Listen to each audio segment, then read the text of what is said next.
CC अध्यक्ष सदर तारिक हमीद कर्रा ने मंगल को घर घर दस्तक हर घर दस्तक का नामी एक मुहिम का ऐलान किया है, जिसका मकसद पूरे इलाके के लोगों तक पहुंचना है। कश्मीर भर के तमाम पार्टी प्रमुखों की एक बैठक में बोलते हुए कर्रा ने ग्राउंड लेवल पर पहुंचने पर जोर दिया और इस दौरान उन्होंने एलजी के स्टेटहुड को लेकर दिए गए बयान पर भी राय जाहिर की। तारिक हमीद कर्रा ने कहा कि उन्हें समझना चाहिए कि ये जम्मू कश्मीर के लोगों के लिए अच्छा नहीं है और सियासी तौर पर भी इसके जो नतायज हैं वो अच्छे नहीं होंगे। आपको बता दें कि एलजी मनोज सिन्हा ने सीएम को स्टेटहुड का बहाना बनाने की जगह काम करने की सलाह दी थी। पीसीसी के अध्यक्ष तारिक हमीद कर्रा जुड़े हैं, मजीद बात करते हैं उनसे। कर्रा साहब, लगातार मीटिंग्स चल रही है, घर घर दस्तक हर घर दस्तक, ये अभी आपका एक कैंपेन स्टार्ट हुआ है। देखिए, ये जो है it is a ongoing process, ये रुकेगा नहीं। पहले हमने जो आवाज़ दी थी, नारा दिया था, हमारी रियासत हमारा हक, उसके तहत हमने एक स्टेप फॉरवर्ड ताकि इसको इस आवाज़ को ग्रास रूट लेवल तक, गांव, शहर, कस्बे, हर जगह पहुंचाने के वास्ते हमने एक नया कॉइन किया, ये स्लोगन, जिसका नाम जिसको हम कहते हैं घर घर दस्तक हर घर दस्तक।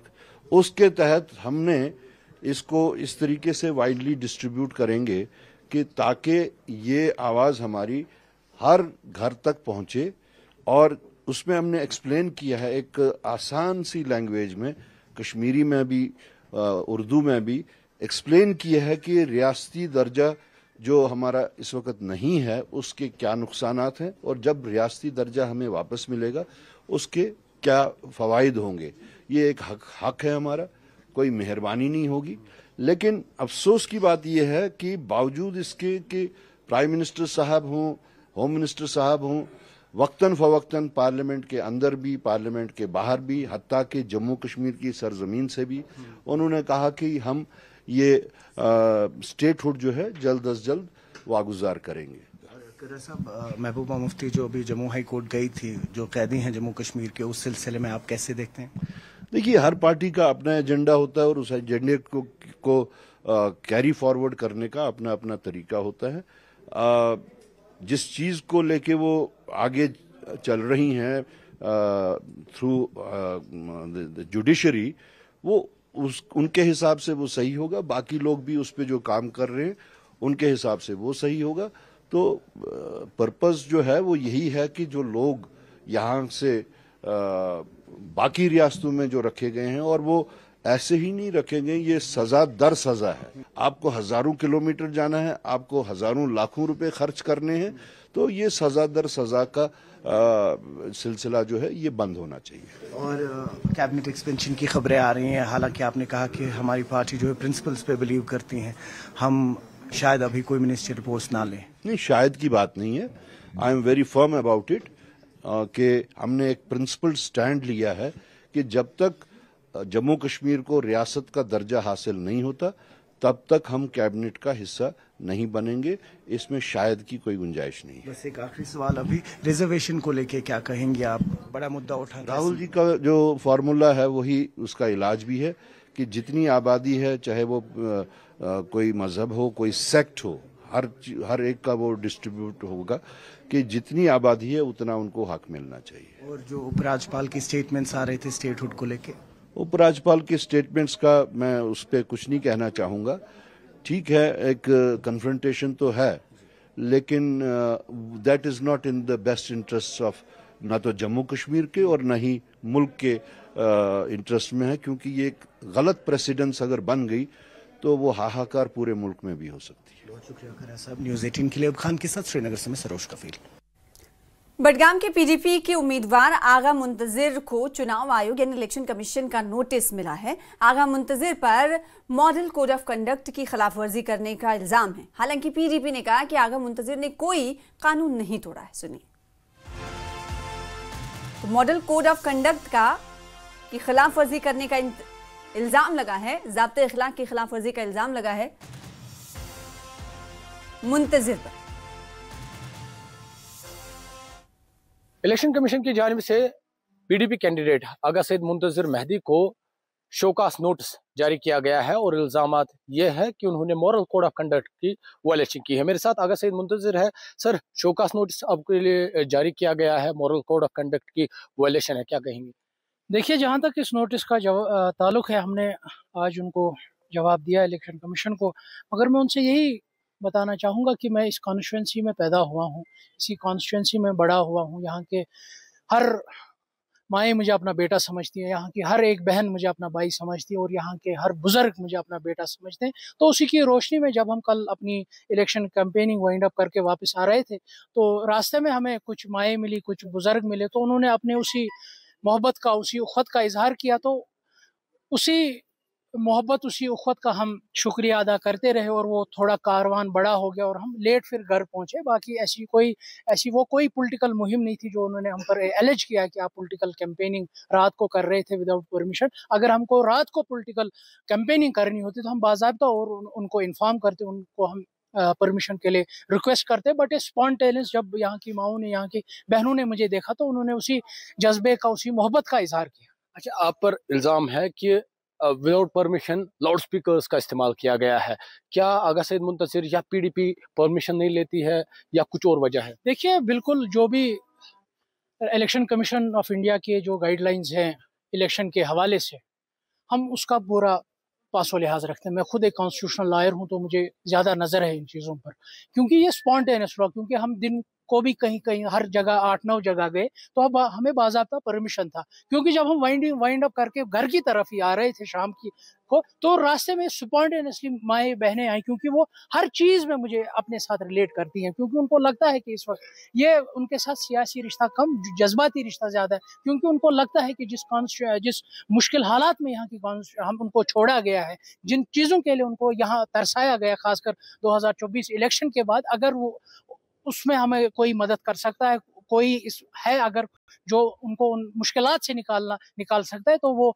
हमारा बेटा है, हमारा भाई है। तो उसी जज्बे का उन्होंने इजहार किया। तो आपके माध्यम से मेरी इलेक्शन कमीशन से यही एक बार फिर आपसे यही गुजारिश होगी कि आप इसको पॉलिटिकली ना देखें, आप इसको जज्बाती तौर देखिए, और जो रवायत मेरी इन लोगों के साथ है, जो मेरा रिश्ता इन लोगों के साथ है, इस चीज़ को आप उसी नज़र से देखिए। आपने जवाब लिखा?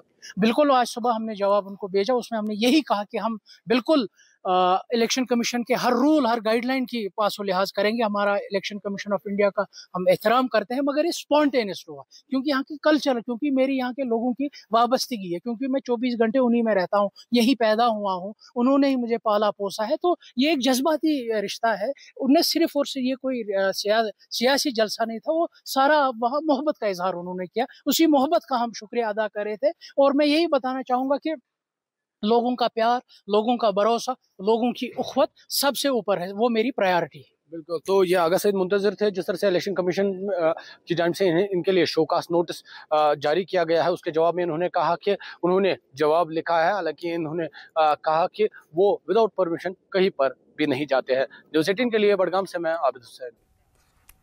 तो बडगाम और नगरोटा असेंबली बाई इलेक्शन सीटों पर 11 नवंबर को वोटिंग होगी, जिसमें बड़ी तादाद कश्मीरी पंडितों की भी है जो वोट करेंगे।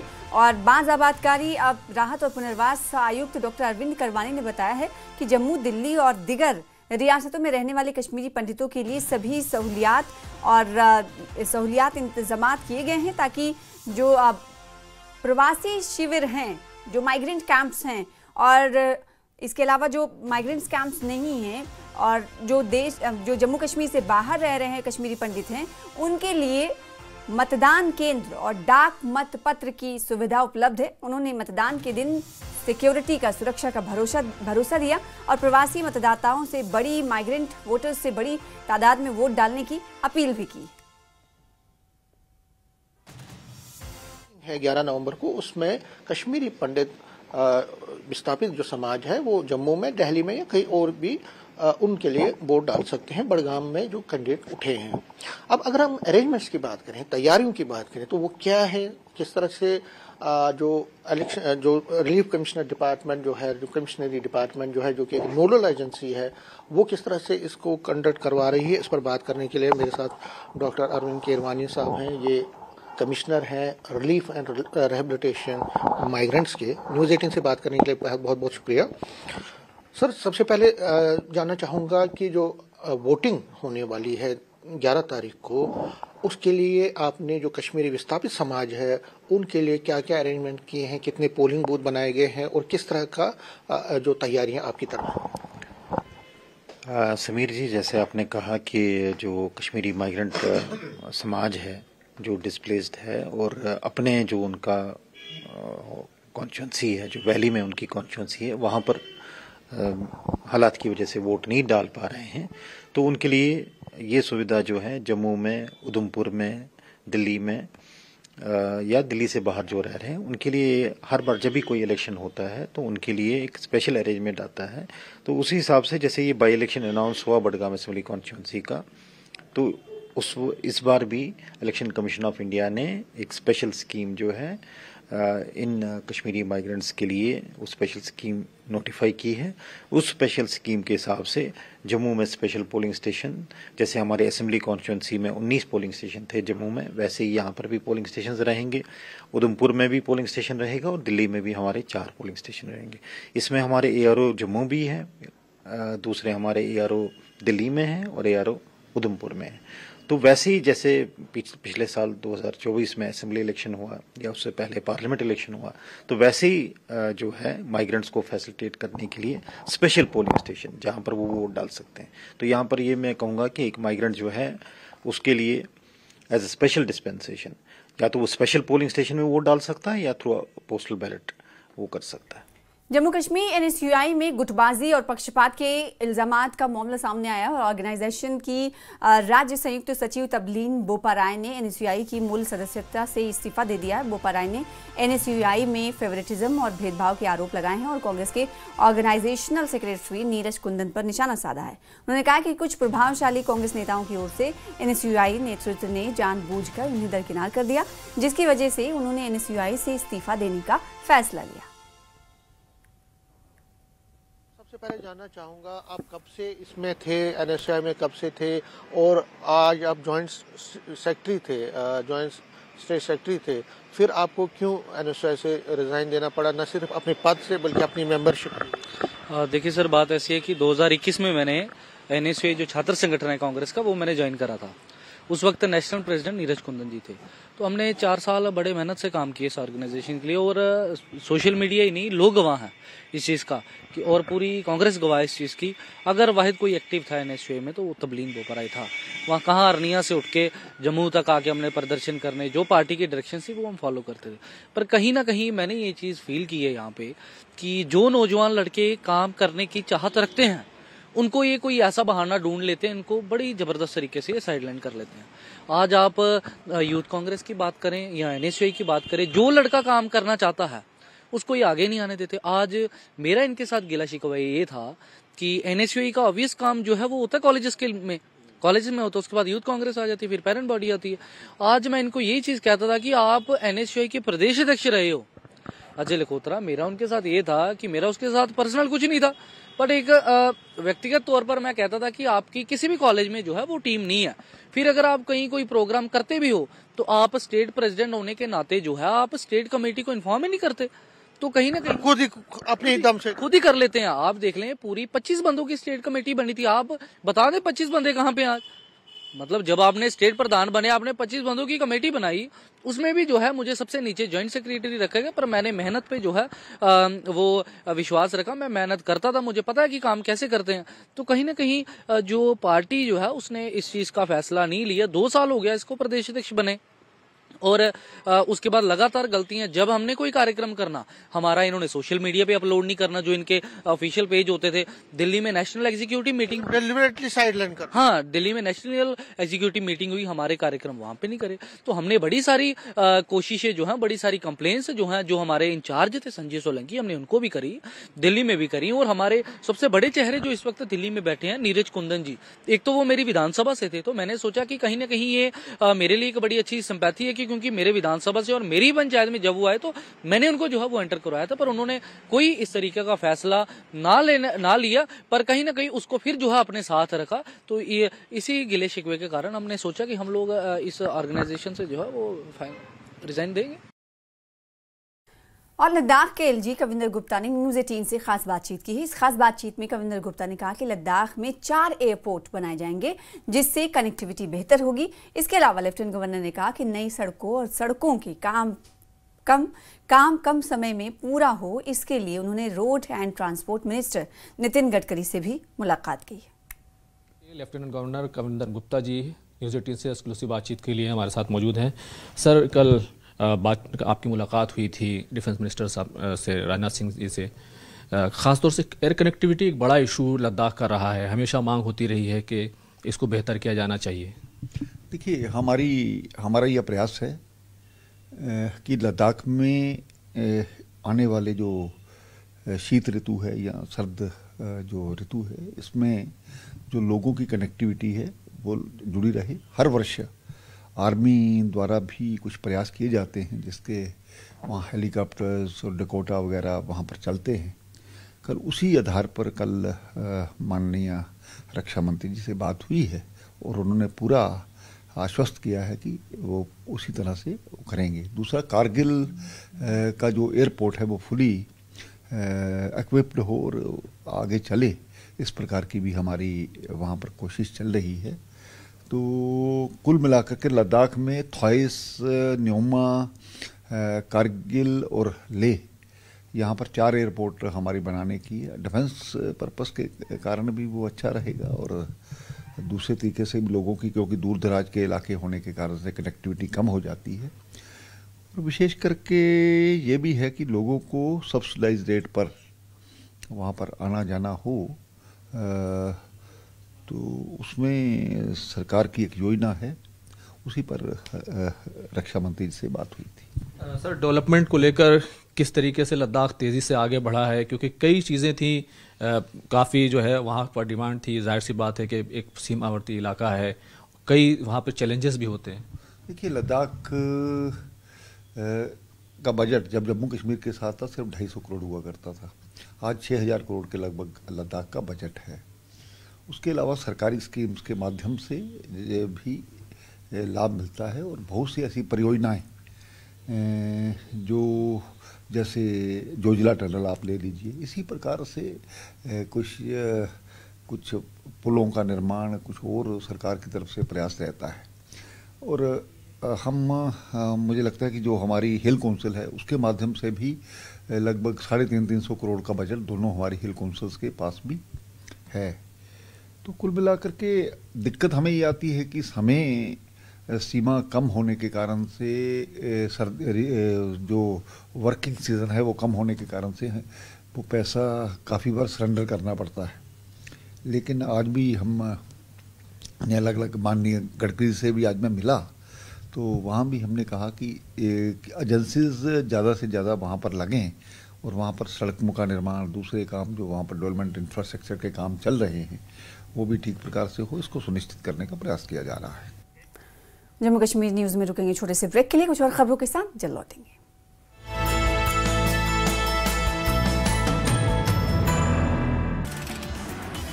पीडीपी के बड़गाम सीट से उम्मीदवार आगा मुंतजिर को चुनाव आयोग का नोटिस। आचार संहिता के उल्लंघनकारों, पीडीपी ने कहा आगा मुंतजिर ने कोई नियम नहीं तोड़ा।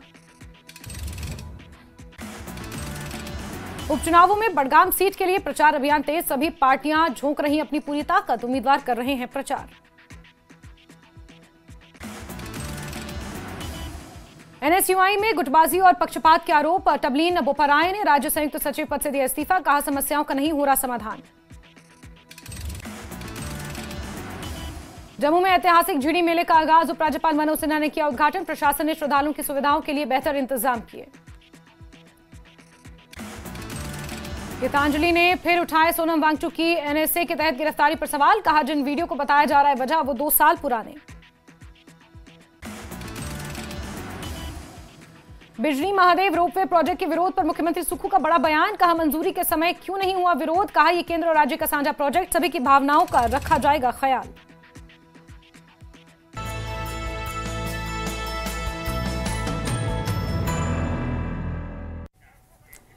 लद्दाख के रुकने पार्लियामेंट हनीफा जान ने मुख्तलिफ इलाकों का दौरा किया। इस दौरान उन्होंने मकामी ज़रूरियात का जायज़ा लिया और साथ ही साथ मकामी लोगों से बातचीत की और लोगों के सामने आने वाली तरक्याती चुनौतियों का भी जायजा लिया। वहीं स्टियांगकुंग में मकामी लोगों ने एक पशुशाला और एक उचित जल पंप प्रणाली और एक चिकित्सा केंद्र की आवश्यकता पर प्रकाश डाला, जिसकी उन्होंने तत्काल आवश्यकता बताई। डिस्ट्रिक्ट के जो बच्चे हमारे एरियाज थे वो अब कंप्लीट कर रहा हूँ। मकसद यही था कि एक तो हमारे जो फार फ्लॉन्ग एरियाज है, रिमोट एरियाज है, उन इलाकों में जाऊँ और वहाँ के जो हालात, उनके जो इश्यूज़ है, उनके जो मसाइल हैं, उनके जो वहाँ पे जो ज़िंदगी बसर कर रहे हैं, उनका हालात देखें और इंशाल्लाह उनकी जो भी मसाइल हो वो हमारे चाहे डिस्ट्रिक्ट लेवल पे, एडमिनिस्ट्रेशन लेवल पे हो या यूटी लेवल पे या सेंट्रल लेवल पे जो इनकी इश्यूज़ टेकअप करना हो, उनको आगे जो है उन सारे इश्यूज़ को टेकअप करके priority wise step by step जो है उनके मसाइल को हल करें। जम्मू कश्मीर कर्मचारी समन्वय समिति ने संयुक्त रूप से नशाखोरी, बाल अपराध और सामाजिक बुराइयों के विरुद्ध शिक्षकों और स्कूली शिक्षा की भूमिका के विषय पर एक स्तरीय संगोष्ठी का आयोजन किया। जे की कोऑर्डिनेशन कमेटी की जानिब से इनेकाद किया गया था। SCERT श्रीनगर के मुख्तलिफ जिलों से आए बड़ी संख्या में शिक्षकों ने, असातिज़ा ने भाग लिया और बच्चों में बढ़ते अपराध और विभिन्न सामाजिक बुराइयों सहित नशीली दवाओं के दुरुपयोग के मामले को देखते हुए जम्मू कश्मीर की स्थिति को चिंताजनक बताया। इसके साथ ही असातिज़ा से समाज को अपराध मुक्त और बुराई मुक्त बनाने में महत्वपूर्ण भूमिका निभाने की अपील की गई। हमारी ऑर्गेनाइजेशन चूँकि पिछले 5 साल से लगातार जो भी सोशल लेवल्स है उस पर काम करती हैं। जैसे कि हमने पहले एंटी नारकोटिक्स या एंटी या ड्रग अब्यूज़ की हम बात करें, उसके खिलाफ जो हमने मुहिम छेड़ी, उसमें बहुत सारे रेल सेमिनार्स किए और उसका बहुत बड़ा इम्पैक्ट रहा। उसका ये इम्पैक्ट रहा कि जो NGOs हैं या सोशल या गवर्नमेंट इदारे हैं या सिविल सोसाइटीज़ हैं, उन्होंने भी फिर अपना रोल प्ले करना शुरू कर दिया। उसी के सिलसिले में आज एक और कड़ी है। हमारे प्रोग्राम्स रहते हैं sanitation drives, plantation drives, blood donation camps. आज का प्रोग्राम जो इसकी थीम ये है कि role and responsibilities of teachers, school education employees against drug abuse, social crimes जो है social. We are living in complex society और हम समझते हैं, हमारी ऑर्गेनाइजेशन समझती है कि हम ज़्यादा से ज़्यादा अवेयर करें, हमारी भी अवेयरनेस हो ताकि हम अपनी सोसाइटी में अपना कंट्रीब्यूशन अदा करें। जैसे कि आपने अभी कहा कि लॉज के बारे में हमने टीचर्स को अवेयर करना बहुत अशद ज़रूरत है। आप देखते हैं कि चाइल्ड अब्यूज़ हो रहा है। जब तक ना टीचर खुद इस मामले में अवेयर होगा तब तक मुझे नहीं लगता है कि वो अपने बच्चों को अवेयर कर सकता है। आपने बहुत बार देखा होगा सोशल मीडिया पे भी हम गुड टच बैड टच के बारे में बात करते हैं। इसके लिए बाज़ाब्ता टीचर्स को ट्रेन किया जाए ताकि बच्चों का जो फ्यूचर है, मुस्तकबिल है, इनको संवारा जाए और दूसरी बात, इनका जो इज़्ज़त नफ्स है उसके साथ खिलवाड़ ना हो। गवर्नमेंट मेडिकल कॉलेज राजौरी के अधीक्षक डॉक्टर शमीम अहमद ने प्रेस कॉन्फ्रेंस करके हाईवे पर हुए सड़क हादसे की जानकारी दी। उन्होंने कहा कि सोमवार को 28 लोग उनके पास घायल अवस्था में GMC पहुंचे, जिनमें से 26 स्टूडेंट थे और 2 छात्रों को जम्मू रेफर किया गया था। उन्होंने कहा है कि इन 2 की हालत नाजुक थी और उन्हें एयरलिफ्ट किया गया। उन्होंने कहा कि इस हादसे में घायल होने वाले ज्यादातर स्टूडेंट थे जो कि अब खतरे से बाहर हैं। इंजर्ड पहुंचना शुरू हुए तो हमारी टीमें जो है फुली प्रिपेयर्ड थी और अच्छी तरह से इलाज किया गया उनका और पूरे लोगों को जो है ट्रीटमेंट जो है वेल इन टाइम दिया गया, जिसका कि आप भी हुआ है, आपने देखा होगा। और उसमें से 2 बच्चे जो एयरलिफ्ट हुए हैं उनमें इंजरीज थी, उनको राइट आर्म क्रश इंजरीज थी दोनों को, तो उनको जम्मू भेजा गया है। बाकी जो सारे जो हैं 28 टोटल इंजर्ड हमारे पास यहाँ पे आए, जिसमें से 26 जो थे वो स्टूडेंट्स थे और रेस्ट जो है 2 एडल्ट थे। तो बाकी सभी की हालत जो है स्थिर है और अंडर ऑब्जर्वेशन है, क्योंकि जो as per the condition of the patient जो डॉक्टर डिसीजन ले लेंगे उसके हिसाब से हम डिसाइड। उधर कटरा में एक सड़क हादसे में 3 स्कूली छात्र घायल हो गए हैं। तीनों छात्र स्कूल से छुट्टी होने के बाद एक ही गाड़ी पर सवार होकर घर की जानिब लौट रहे थे। इसी दौरान अगार जीतो गांव के पास उनकी 2 पहिया गाड़ी एक टेम्पो से टकरा गई। हादसे में घायल तीनों तलबा को पहले कटरा अस्पताल लाया गया, जहां इब्तदाई जांच के बाद 2 तलबा की हालत नाजुक रही। इसको देखते हुए GMC जम्मू रेफर किया गया। फिलहाल पुलिस ने मामला दर्ज कर जांच शुरू कर दी है।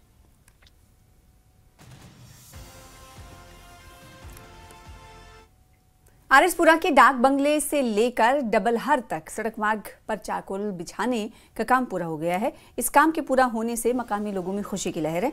स्थानीय लोगों ने पीडब्ल्यूडी महकमे का शुक्रिया अदा करते हुए कहा है कि वो लंबे वक्त से इस सड़क की खराब हालत से परेशान थे और लगातार इसकी मरम्मत की मांग कर रहे थे। ममके तक रोड की बुरी खस्ता हालत ही, दो पहियां वाले जिहड़ा जांदा ही मोटरसाइकिल बाइक वो फिसल जाते ही, कई एक्सीडेंट होए जनाब। पिछे माता जी नूं भी लग गई, कई भरा जिहड़े ने कईयां नूं लग गईयां। असीं सरकार दा धन्नवाद करने आ ते नाल ही पीडब्ल्यूडी दे चीफ साहब दा, एक्शन साहब दा, जिन्हां ने डाक बंगले टू ममके तक जिथे जिथे वड्डे वड्डे खड्डे ही आ जिहड़ा रोड बनाया। असीं बहुत बहुत जिन्ने भी भरा धन्नवाद शुक्रिया करने आ। नाल ही चैनल वाले का भी शुक्रिया अदा करने, क्योंकि इन्हों ने साड़ी जी उत्थे खबर पहुँचाती ही डिपार्टमेंट तक, सरकार तक। अज भैन भरा कई पिंड खुश ने, लंगोटियां, बैनाकर, चकसियां, ममका, कोठी, अपने चकसियां, जिन्ने भी पिंड ने, जिन्ने भी भरा ने, असीं सारे पंच सरपंच भी शुक्रिया अदा धन्नवाद कर रहे हैं। शुक्रिया, जय हिंद। जाबा मेंढर से छुंगन जा रही एक टाटा सूमो मेंढर के छुंगन इलाके में दुर्घटनाग्रस्त हो गई, जिसमें 15 यात्री घायल हो गए। सभी घायलों को एसडीएच मेंढर में ट्रांसफर कर दिया गया है, जबकि गंभीर रूप से घायल 2 लोगों को उन्नत उपचार के लिए जीएमसी राजौरी रेफर किया गया है।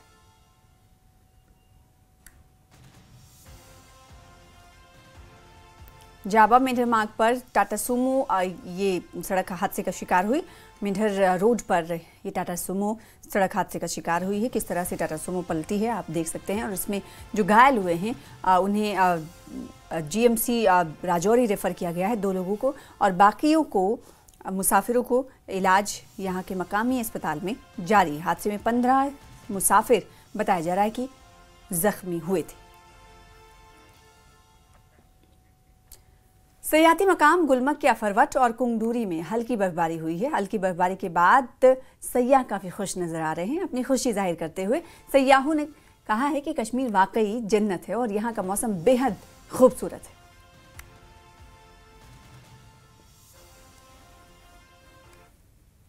और वार्षिक झिड़ी मेले में अगले 10 दिनों में तकरीबन 10 से 15 लाख अकीदतमंदों की आने की उम्मीद है। मेले में सरकार की तरफ से लोगों को मुख्तलिफ सरकारी स्कीमों के बारे में बेदार करने के लिए कई स्टॉल्स लगाए गए हैं। ज़्यादातर स्टॉल्स ग्रामीण महिलाओं के स्वयं सहायता समूहों की हैं, जो अपनी कई हस्त निर्मित उत्पाद बेच रही हैं। मैम, जो जिस तरह से यहाँ अवगत भी करवाया गया है, जो विभिन्न स्कीमें हैं गवर्नमेंट की महिलाओं के लिए। देखिए, ये जो आप स्टॉल देख रहे हैं, आप बाहर बैनर पढ़ रहे हैं, ये उम्मीद की साइड से है। और मेरी जितनी भी बहनें पीछे खड़ी हैं, ये सभी उम्मीद एक स्कीम है हमारी, उसके साथ जुड़ी हैं। अब आपने खुद देखा कि देखो ये कितनी प्यारी पेंटिंग है, जिसको हम बसोली पेंटिंग कहते हैं, है ना। तो आप इस पेंटिंग को देखोगे तो आपको पता चलेगा कि कैसा बारीकी काम है और कितनी आर्ट है औरतों में।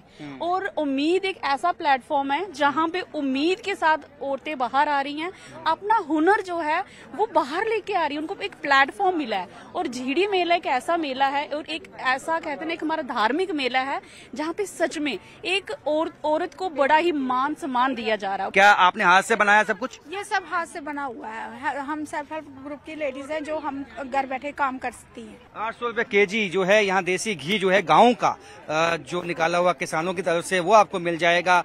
तो खाने पीने की चीजें, ये देखिए, ये जो कप है, और ये दिखाता है कि जिस तरह के मेले जो हैं वो सबके लिए फायदेमंद साबित हों, इसके लिए भी कदम उठाए गए हैं। और विभिन्न स्कीमों से अवगत करवाने के लिए भी यहाँ पे उम्मीद से जुड़ी हुई महिलाएं यहाँ शामिल हुई हैं। कैमरामैन चांद के साथ राजन वैद, न्यूज़ 18 जम्मू। तो उत्तर भारत का सबसे बड़ा किसान मेला, जिसे झिड़ी मेला के नाम से जाना जाता है, जम्मू में शुरू हो चुका है। ऑपरेशन सिंदूर और अचानक आई बाढ़ के बाद ये मेला, जो जम्मू के सीमावर्ती इलाके में पहला बड़ा आयोजन है, 10 दिनों तक चलने वाले इस मेले में प्रशासन को बाबा जित्तो के लगभग 10 से 15 लाख भक्तों के झिड़ी आने की उम्मीद है। न्यूज़ 18 से बातचीत करते हुए मढ़ के एसडीएम पल्लवी मिश्रा ने कहा कि पिछले कुछ सालों में इस मेले की लोकप्रियता में काफी वृद्धि हुई है और भक्तों की आमद भी कई गुना बढ़ गई है। इसी के मद्देनजर प्रशासन ने भक्तों को बेहतर सुविधाएं प्रदान करने के लिए कई पहल की। बाद ये पहला बड़ा मेला है जो किसानों का मेला है, यहाँ सीमावर्ती इलाके में लगा है। एसडीएम लोकल में सब मौजूद हैं। मैम, कितना बड़ा मौका है, क्योंकि जिस तरह से ऑपरेशन सिंदूर उसके बाद वापिस जो है यहाँ पे सैलाब आया, और आज कितना बड़ा मौका इन किसानों के लिए? किसानों के लिए, पूरे जम्मू कश्मीर की जनता के लिए तथा आजू बाजू के जितने भी प्रांत हैं, हिमाचल, पंजाब, हरियाणा, सभी के लिए एक बहुत बड़ा उत्साह का मौका है, क्योंकि ये मेला सिर्फ ऐसा मेला नहीं है जो जम्मू के लोगों तक सीमित है। ये किसानों का मेला है और इसके लिए कोई बॉर्डर्स नहीं है। इसको बहुत उत्साह से, बहुत श्रद्धा से, बहुत आस्था से हर प्रांत के लोग मनाते हैं। तथा आप आज यहाँ पे जीडी में देख सकते हैं, काफ़ी भारी संख्या में लोग यहाँ पे प्रार्थना करने के लिए, अपने कुंड में स्नान करने के लिए ऑलरेडी मौजूद हैं। क्या कितना आप एक्सपेक्ट करती हैं, कितने लोग जो हैं पिछले आने वाले 10 दिनों में यहाँ पे पहुँचेंगे? पिछले कुछ सालों से यहाँ पे लगभग 10 से 15 लाख लोग आते हैं। इस बार हम एक्सपेक्ट कर रहे हैं कि वो संख्या हम पार कर जाएंगे, तो हम एक्सपेक्ट कर रहे हैं कि 15 से 20 लाख लोग यहाँ पे मौजूद हैं। देखते हुए व्यवस्था बढ़ाई गई यहाँ पे?